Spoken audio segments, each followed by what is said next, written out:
yoqda pul katta-da, deyapti. Men aytdim, uka,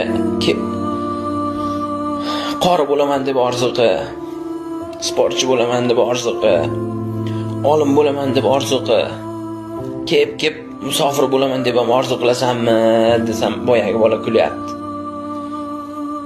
Uka, hech qayerda yotqizib non bermaydi. Hamma joyda qiyinchilik bo'ladi. Pulni supurib olmaysan. Hamma joyda xo'roz bir xil qichqiradi. Har yerni qilma orzu, har yerda bor tosh tarozi desam, boyagi bola men baribir ketaman deyapti. Shu non olib kelish bilan uyga non topib kelish juda katta farqi bordi.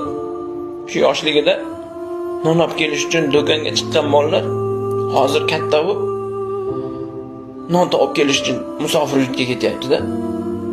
Bir akaga savol berdim, ancha